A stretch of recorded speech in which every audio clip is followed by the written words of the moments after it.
Je vous propose maintenant un nouveau tutoriel sur EBP Pay Pro 2017 sur la création des fiches salariés. Donc là, on a bien vu toute la mise en place de votre dossier sur BP Pay, hein.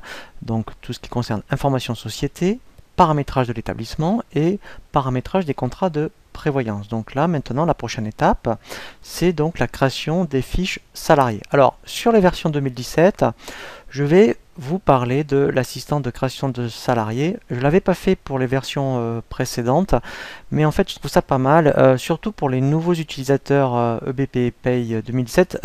Pourquoi?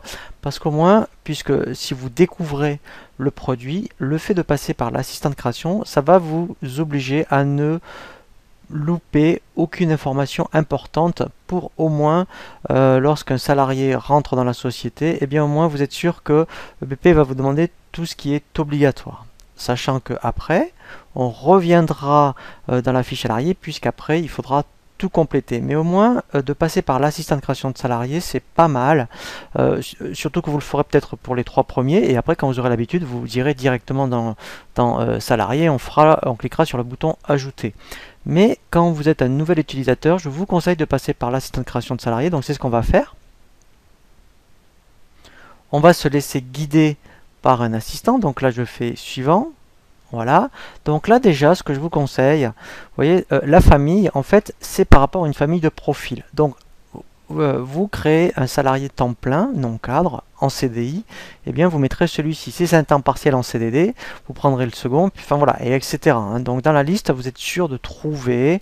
Alors c'est une famille, hein, c'est pas le profil, mais dès qu'on choisit une famille, lui par défaut, vous allez voir, clac. Vous avez vu, il a mis ici CDI, le profil non cadre, statut catégoriel institut de retraite complémentaire.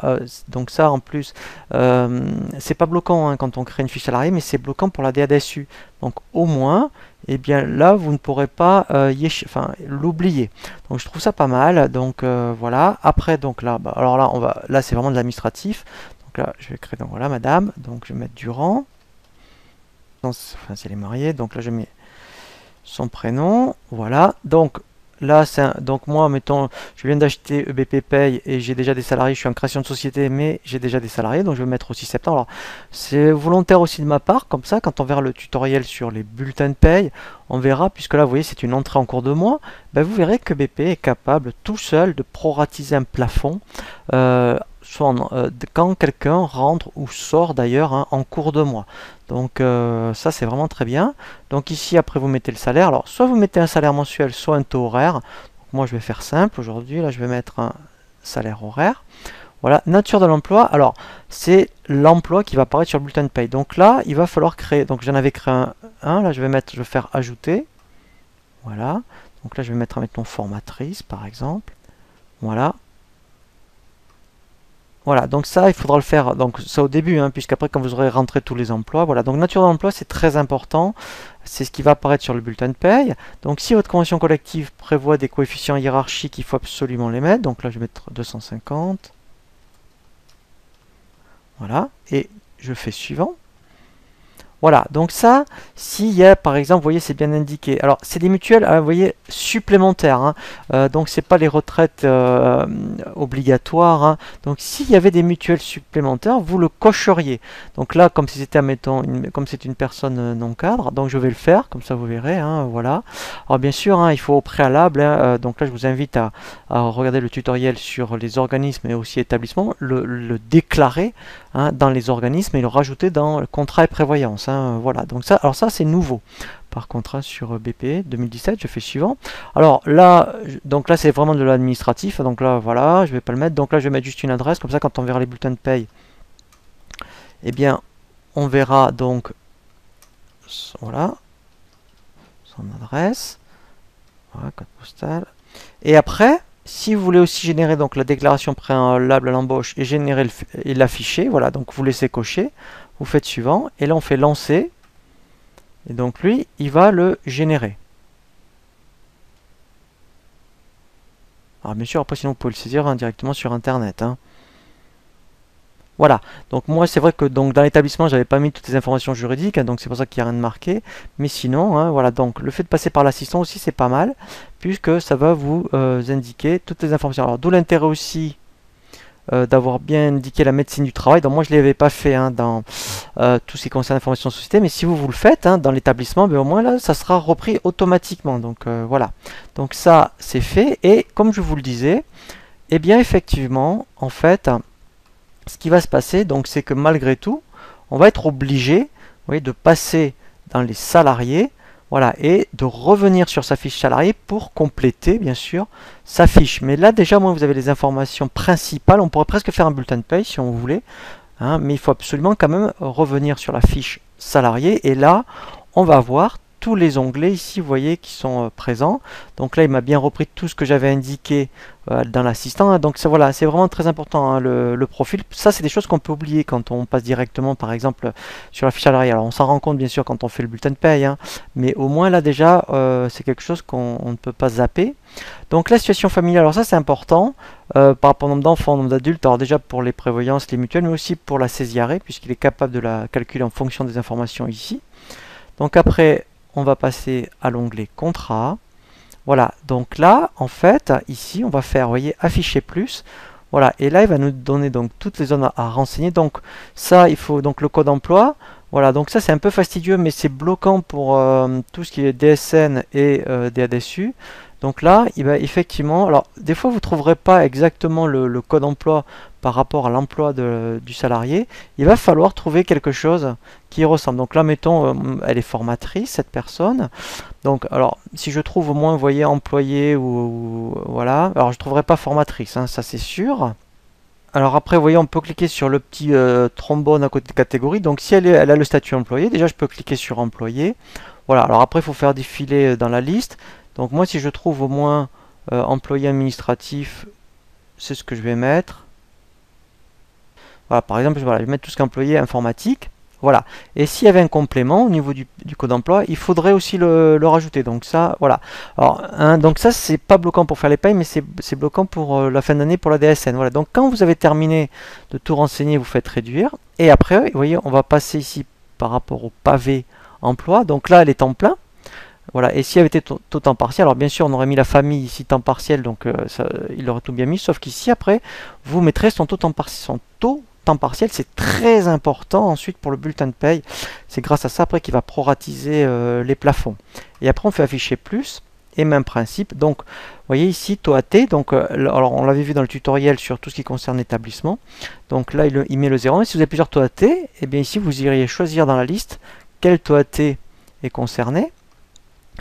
Statut catégoriel de la convention collective, donc ça, en fait, voilà, ici, alors, donc, si elle est, mettons, vous voyez, employé, alors, il n'y aura pas un informatique, hein, vous voyez, voilà, donc, il n'y a que ça dans la liste, donc là, mettons, je vais mettre administratif, voilà. Donc, alors, emploi multiple, ça n'a rien à voir avec multi-employeur. Emploi multiple, donc dans ce cas-là, c'est le cas. C'est dans une société. On le voit surtout dans tout ce qui est hôtellerie, café, restaurant. Quelqu'un qui travaille 15 jours en salle et 15 jours aux cuisines, c'est pas les mêmes coefficients, peut-être pas le même salaire, ce genre de choses. Hein. Donc il y aura peut-être plusieurs bulletins de paye dans le mois. Donc ici, on met emploi multiple. Hein, mais ça n'a rien à voir avec employeur multiple. Hein. Donc on verra vraiment cet aspect-là donc, dans un tutoriel. Voilà. Voilà, donc là, je dirais le pavé par rapport à l'onglet contrat est renseigné. Donc là, j'ai plus qu'à faire réduire. Après l'onglet paye. Voilà, donc là, il a bien repris mes informations, 2000 euros. Voilà, donc s'il y a des coefficients indices, vous le renseignez ici. Si il n'y a pas de convention collective, vous cochez sans classement conventionnel. Voilà. Donc ensuite, donc là, c'est les compteurs.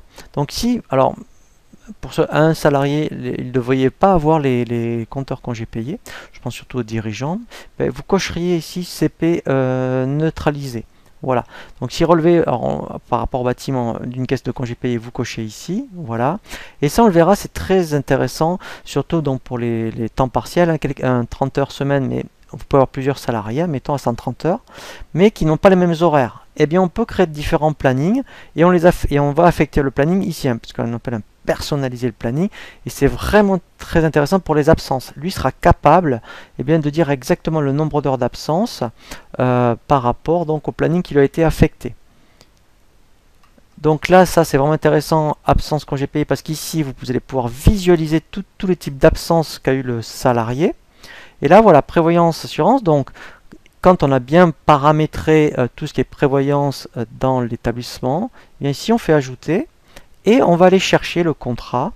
Donc là, en fait, c'est ce que je vais faire. Donc, comme c'est un contrat non cadre, donc je vais affecter celui-ci. Et là, par contre, alors ça, c'est de la saisie systématique. Hein, il faudra indiquer, donc en fonction du contrat, les codes options retenus, le nombre d'enfants, le nombre d'adultes, hein, donc en fonction des droits. Et après, vous faites au minimum une fois ajouter, parce que le premier type d'événement que vous allez avoir, c'est ici, affiliation. Donc là, je vais le mettre. Et après, effectivement, hein, si au niveau du contrat, ça change en fonction de la situation familiale, donc une personne qui est célibataire, quand vous créez la fiche aujourd'hui, eh bien, dans 3 mois, elle vient vous voir, admettons, eh bien, elle va se marier, il faudra revenir ici, donc ça, vous ne changez pas. Alors, et là, vous faites après ajouter, voilà, donc là, ça serait peut-être au mois de décembre, et là, vous verrez dans la liste, il y aura changement de situation. Voilà, changement de situation du salarié, et il faut le mettre. Voilà. Donc, alors c'est vrai que c'est fastidieux parce qu'après, le salarié doit vous informer de ces changements au niveau familial parce que ça a des incidences par rapport aux prévoyances, puis aussi dans le fichier DSN et DADSU, puisqu'après, eh bien, les prévoyances auront l'historique par rapport au salarié. Voilà, donc là je vais mettre au minimum affiliation. Voilà. Ensuite, donc, le pavé règlement. Donc là, si vous payez par virement, donc bien sûr, ici, quand on crée la banque, donc là, en fait, c'est la banque de la société. Et ici, donc, moyen de paiement, là, si vous le payez par virement, donc, ou par chèque, donc, vous mettez chèque, puisque ça s'affiche en bas de bulletin. Et donc, si vous payez par virement, voilà. Donc là, vous indiquez virement. Voilà, virement, c'est pas. Voilà. Et là, vous indiquez la banque du salarié avec son RIB. Vous voyez, ici. Voilà. Voilà, donc ça c'est très important. Profil, voilà, donc ça c'est nouveau dans les versions. Voilà, donc là, mais s'il y avait quelque chose de supplémentaire, eh bien ça, vous voyez, donc ici c'est coché. Voilà. Bulletin, alors là, non, là vous aurez l'historique des bulletins pour le salarié. Donc en principe, on passe pas par là hein, pour après voir les bulletins, mais c'est une possibilité. Et bah, oui, après d'ici, quand on fait créer, on peut créer un bulletin directement depuis ici. Hein. Donc ça on le fait s'il y en a un salarié. Sinon, hein, quand on verra le tutoriel sur les bulletins de paye, on verra par où il faut passer. Mais là déjà, vous auriez l'historique de tous les bulletins de paye. Et déclaration, voilà. Donc là, après, donc ça on le fait quand on crée la fiche salarié. Mais normalement, tout est bien renseigné. Vous voyez, donc là c'est au niveau de l'effectif. Voilà. Tout ce qui est information Pôle emploi, donc quand une personne est assujettie, voilà. Donc s'il doit être exonéré, donc là il faudrait l'indiquer dans les menus déroulants. Tout ce qui est élection prud'homale, donc c'est bien indiqué. Quand le salarié, vous voyez, il fait bien partie du collège salarié. Si effectivement le salarié avait un lieu de travail différent de l'établissement, ici, il faudrait l'indiquer.